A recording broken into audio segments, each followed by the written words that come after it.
The Waco History Podcast is sponsored by Brotherwell Brewing on historic Bridge Street in Waco. Welcome to the Waco History Podcast. We're going to air for you over the next few months a special series of Waco History Living Stories. These were segments that were originally aired on KWBU here in Waco. They were produced by the Institute for Oral History editor, Michelle Holland, and narrated by two fabulous narrators, Louis Maze and Kim Patterson. And so these highlight oral histories from the collection of the Institute for Oral History at Baylor University, which I direct, which has been around since 1970 and has over 1,000 interviews related to Waco and McLennan County history. And we're happy to highlight those here. Cross the Brazos at Waco, ride hard and I'll make it by dawn. This Living Stories vignette goes deeper into oral histories of Madison Cooper, who we covered on our Sironia, Texas podcast, but here we learn a little bit more about Cooper the individual. Then the night came alive. This is Living Stories, featuring voices from the collections of the Baylor University Institute for Oral History. I'm Kim Patterson. Madison Cooper is a legendary figure in Waco. He put the city in the national spotlight in 1952 when his novel Sironia landed on the New York Times bestseller list and was known about town as an eccentric bachelor.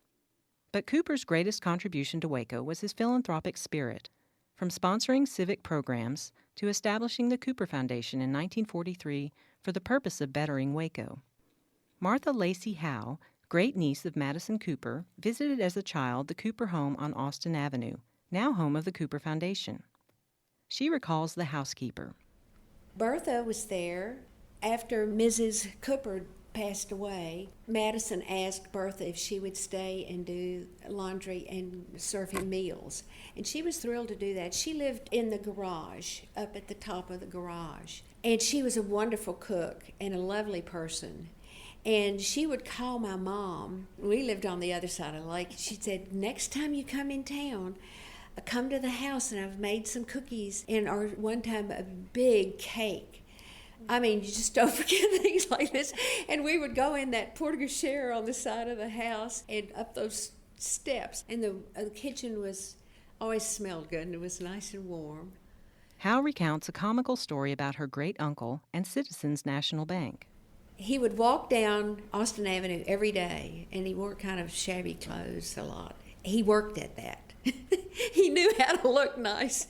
My grandmother would tell me all this. And he would walk down to the bank and go in where Mildred Rast, my grandfather and my father's secretary, we called her Pud. She was quite famous.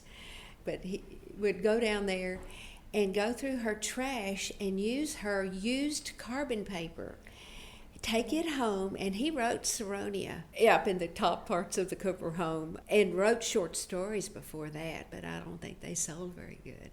But on used carbon paper, I mean, I think he could have probably bought a small package at the dime store, don't you think? But he used Mildred Rast used carbon paper that she had already thrown away.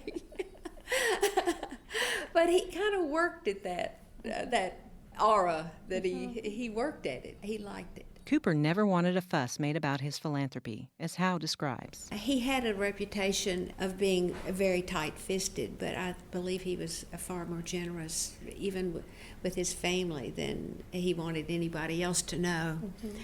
He gave a lot to Waco, but he gave a lot anonymously. He gave to the community chest, and they thought, well, my goodness, Madison is giving some money to us. Maybe he's interested. And they asked him to be on the board, and he never gave him another nickel. So he would give it all anonymously. Madison Cooper died at 62 in 1956 and left his entire estate of nearly $3 million to the Cooper Foundation. Using the income from this bequeathal, the Foundation has been able to award more than $20 million in grants over the years to various Waco projects. Living Stories is funded in part by a Cooper Foundation grant to the Institute for Oral History.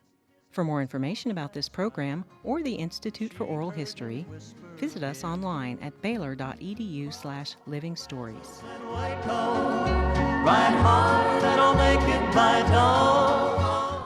Thanks for listening to the Waco History Podcast. Like what you heard? Subscribe, rate, and review our show on iTunes so we can reach more listeners.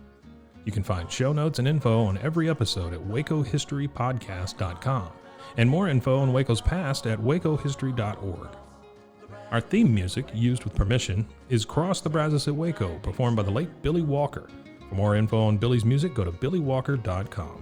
Thanks for listening. We'll see you next time. When I reach San Antonio.